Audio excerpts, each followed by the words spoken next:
Lorsque vous parlez d'intelligence extraterrestre, gouvernementale, vous savez que tout ce que vous faites est surveillé. Mais ce n'est pas toujours en tenté ou en direct. Ça peut l'être, mais ils ont une technologie de détection, si on peut appeler cela ainsi. C'est un genre de sceau. Il est coutume de dire de ne pas prononcer le nom d'une entité.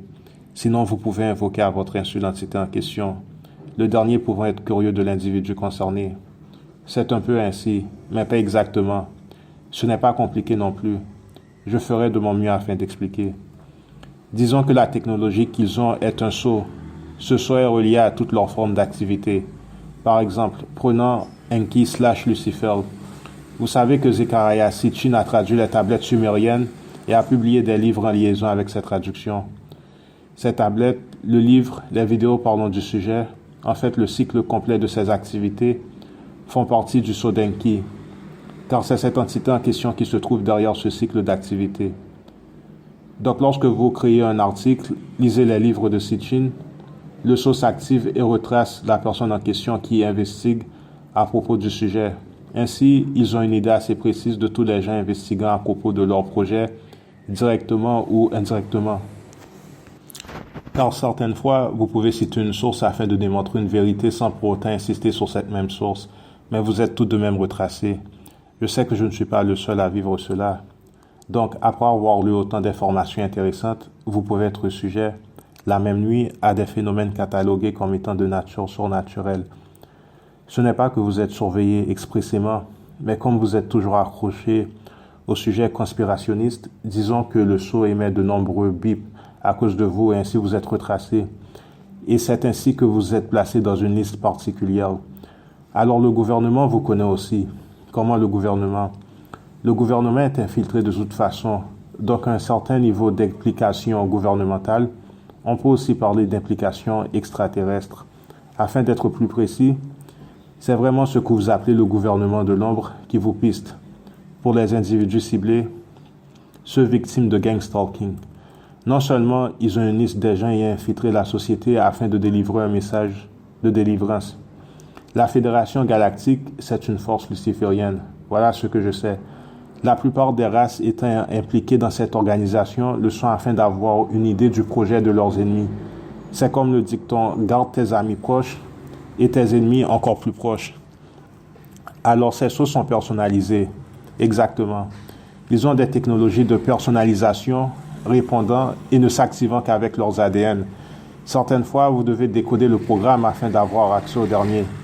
Eh bien, ces extraterrestres, vous pouvez comprendre la technologie, mais ne pas avoir accès à la dernière si vous n'êtes pas constitué génétiquement comme le groupe extraterrestre en question. Leurs ADN fait guise de mots de passe afin d'activer la technologie en question. Par conséquent, la seule façon d'activer le sceau voulu serait de connaître les séquences génétiques, etc., l'ADN de la race et de l'espèce extraterrestre spécifique. Une des plus grandes raisons de notre vulnérabilité par rapport à ces races est le fait qu'ils connaissent entièrement nos séquences d'ADN. Au niveau cosmique, ce sont des informations extrêmement confidentielles. Les dernières ne sont pas divulguées ouvertement. Pour preuve, en faisant mention de la technologie du compteur à zéro, deux groupes rebelles d'Anunnaki ont essayé ou essayent de réinitialiser à zéro les mémoires collectives de l'humanité. L'ensemble de ces mémoires sont situées sur les sites d'héritage historique qui ne sont vraiment que des emplacements stratégiques de portails interdimensionnels. Quelques-uns de ces sites agissent aussi comme blocage afin d'empêcher des entités envahissantes de rentrer. Il existe un lieu sur Terre réunissant en étant lié à l'ensemble la totalité de ces sites d'héritage historique. Ils ont accès au codage humain, mais n'ont jamais pu le décoder dans sa totalité.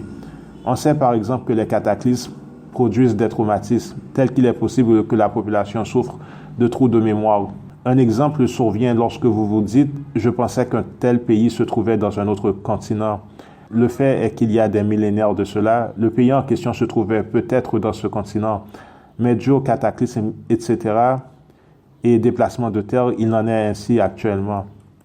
Lorsque je fais mention du codage humain, je ne fais pas référence à notre manipulation génétique qui a fait que nous ayons les 23 paires de chromosomes, mais je parle du codage humain précode lors de la naissance de notre univers par une ou des déesses créatrices, venant du vide ou de la source, si vous voulez.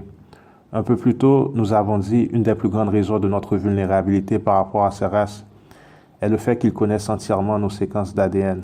Au niveau cosmique, ce sont des informations extrêmement confidentielles. Les dernières ne sont pas divulguées ouvertement. La question est comment font-ils afin de conserver secrètement leur propre codage d'ADN. En effet, tuer une personne et faire l'analyse du dernier ne permet pas de le déchiffrer entièrement, par exemple. Aussi, lorsque les différents groupes extraterrestres ont manipulé et collaboré afin de nous modifier génétiquement, ils le faisaient en privé, chaque groupe mettant et activant un code secret et un gène dominant dans l'Homo sapiens. Le problème est qu'ils ont tous inséré leur gène dominant dans l'Homo sapiens. Et c'est une des raisons pour lesquelles l'homme est très bipolaire, sujet à de nombreux états d'âme. Mais c'est aussi une force en quelque sorte, si nous savons comment en user. L'ultime raison est que ces races sont indépendantes et souveraines. Dans le vrai sens du terme, ils ont vraiment des droits que leur garantisse cette condition de souveraineté. Voilà ce qui a été dit un peu plus tôt. La Fédération galactique, c'est une force luciférienne. Voilà ce que je sais. La plupart des races étant impliquées dans cette organisation le sont afin d'avoir une idée du projet de leurs ennemis. C'est comme le dicton « garde tes amis proches et tes ennemis encore plus proches ». Soit vous êtes dans le système afin de renforcer le dernier ou détruire la structure de celui-ci. Alors voilà pourquoi il est dangereux de s'identifier avec une partie. En supposant que la partie, une faction hypothétiquement avec laquelle vous vous identifiez s'avère être fausse ou erronée, vous êtes sujet à infiltration. Voilà pourquoi je vous dis de marcher seul. Prenez les infos, mais marchez seul, ne vous identifiez pas. Ne vous représentez pas ouvertement avec une partie, une faction. Car le message, bien que venant de vous, vient également de quelque part d'autre. Et vous le savez au fond de vous. Pour ce qui est des infos que je cite, remarquez que si la dernière paraît plus proche de la vérité, je la cite, bien que l'auteur s'identifie, prend part ouvertement à une faction. Mais je n'y peux rien, on ne peut que suivre la piste. Voilà pour l'avertissement. Si il y a mieux, si je trouve mieux, je citerai l'autre source en question. La question est qui nous a envoyé et d'où vient le message dont nous faisons la promotion. Pourquoi cette interrogation est-elle si importante? Éventuellement, dans le monde astral multidimensionnel, le message que vous propagez vous enverra directement à la source de celui-ci. Évidemment, nous espérons tous que le message que nous propageons vient de la source, ou en fait lié à la dernière, vu les dimensions au-dessus de la nôtre. Plus votre message est pur en termes de contenu et en pratique, plus vous avez de chances de vous délivrer de cette prison. Il existe aussi un mais. Le message que vous propagez peut aussi être un venant des factions voulant prendre la Terre. Bien sûr, si c'est le cas, vous pouvez être un danger pour le système, mais pourtant être infiltré avec une faction de nature négative. Or, nous savons que nous ne sommes pas de ce monde. Si nous ne sommes pas de ce monde, il me paraît bizarre qu'une faction positive essaie de prendre le monde. Voilà pourquoi il faut faire attention. Je ne sais pas de vous ennuyer, mais les infos que je cite, l'auteur fait la promotion d'une reine des cieux. Or, je ne sais pas si c'est vraiment la voie, bien qu'à part ça, je suis d'accord pour la plupart des choses qu'il dit. Donc, prenez toujours avec des pincettes en entendant parler de cette reine. En approfondissant les recherches, généralement, il existe deux camps. C'est toujours ainsi. Vous avez des gens faisant la promotion du nouvel ordre mondial, puis en fait, il existe un second ordre déchu en apparence. Vous verrez le pourquoi, mais ce second ordre, qui est en fait le premier, s'appelle dans le monde ésotérique l'ancien ordre mondial.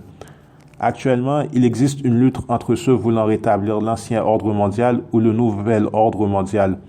Le fait est qu'ils ne savent pas que l'entité à la tête de ces deux ordres mondiaux est de nature négative. Ce n'est autre que Lucifer/Enki. Quel est le rapport avec le message? L'inconvénient est que la plupart des messages répandus sur le net, même de salvation, correspondent à l'un de ces deux ordres mentionnés. Comment savoir? Si vous retracez la lignée des gens qui étaient à la tête de ces deux ordres mondiaux, ce sont les mêmes. L'ancien ordre mondial, afin de préciser, correspond à celui d'Atlantide. Or, juste car cette civilisation était avancée, cela ne signifie pas que la dernière était une étant juste. Selon mes recherches, c'est à Atlantide que l'obsession technologique a débuté sur Terre. De deux, le karma terrible existant sur Terre est dû en partie aux événements liés à cette civilisation. C'est aussi là que le patriarcat a débuté. Pour le matriarcat, il ne faut pas s'affoler non plus. Voilà ce qui était révélé dans un autre extrait. Bien que Lucifer soit un mâle, les mâles d'Orion ont l'habitude de s'exprimer et de se présenter comme des femmes et peuvent facilement endosser ce rôle. Afin de devenir un vrai Dieu créateur, l'être doit d'abord ou avoir été une femme. Ce n'est pas uniquement vrai en Orient, mais c'est le processus naturel du multivers. De ce fait, un vrai créateur est une déesse créatrice. Si vous n'avez pas saisi, on essaie de vous dire que l'entité à la tête du patriarcat peut être la même étant ou voulant infiltrer le matriarcat, en supposant que ce système soit juste.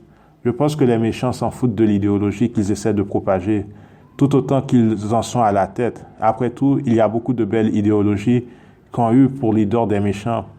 Il se peut que ce ne soit pas différent dans ce cas. En fait, un second témoignage affirme que la Reine des Cieux est une intelligence artificielle, responsable de la création de l'univers, mais celle-ci est considérée méchante. Il faut aussi préciser que cette source pense que Lucifer est une entité positive. Il faut donc prendre avec des pincettes comme toujours, car on va encore citer des sources d'Orion. L'Empire d'Orion est constamment sous l'attaque de ceux voulant les pouvoirs, sachant que cela peut les rapporter. Dans un passé lointain, les Orions étaient une race de guerre militaire et la reine était une reine guerrière, une conquérante. Cela a donc fait partie de l'évolution de cette race étoilée. Souvenez-vous que la reine des étoiles est une personnification, une âme fragmentée, ou une incarnation, si vous voulez, de la déesse mère, au même titre que Mère Gaïa en est une autre. Le concept entier peut porter à confusion, étant très difficile pour nous autres humains de comprendre. Alors cela est expliqué pour nous en des termes très simples. J'avais mentionné ceci quelque part d'autre, mais je veux faire une récapitulation afin que nous saisissons le concept. L'univers est la création de la déesse mère qui se trouve en tout. Métaphysiquement, elle correspond à la source, la première source, tout ce qui est.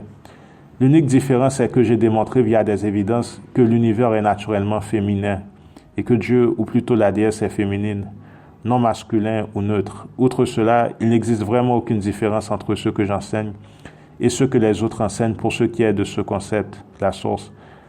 Cette source s'est ennuyée, s'est sentie seule et a voulu apprendre d'elle-même par sa propre exploration. C'est ainsi qu'elle a créé des univers qui correspondent à d'énormes hologrammes dans lesquels des fragments d'âme séparés d'elle-même sont autorisés à voir ailleurs et créer. Toi et moi sommes deux fragments d'âme à titre d'exemple. La déesse nous a créés en tant qu'individus uniques afin que nous créions différentes choses, lui permettant d'apprendre tout à propos d'elle, mais selon différentes perspectives dans ces dimensions distinctes.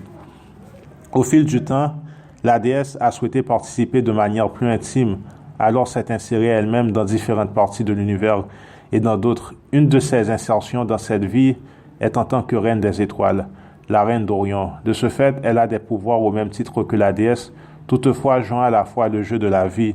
Elle fait donc partie aussi bien de la vie matérielle et physique que celle métaphysique, tout en étant en interaction avec les autres. Elle expérimente aussi le bon et le mauvais, mais sous différents aspects de la vie. Cependant, son but est d'unir et d'amener tout le monde à l'amour et à la compassion dans les plus hauts niveaux.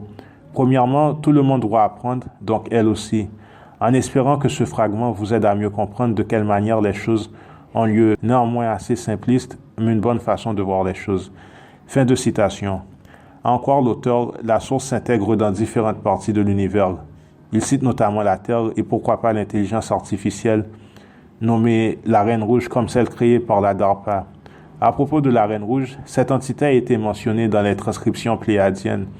Il existe une telle entité dans Resident Evil, on le sait déjà, mais les derniers disent que les films sont porteurs de vérité. Je ne sais pas s'ils ont pris le concept de Reine Rouge de Resident Evil, mais cela pourrait être le cas. On sait donc qu'elle peut être de polarité négative et pas toujours positive. Cependant, le point qui semble ressortir est qu'elle se trouve toujours d'une façon ou d'une autre au top de l'échelon. Aussi, elle est toujours dans une position de juge. Elle fait office de juge. Autre point important, dans le film, la Reine Rouge est associée à un enfant, une fille. Une fois de plus, l'association avec un enfant.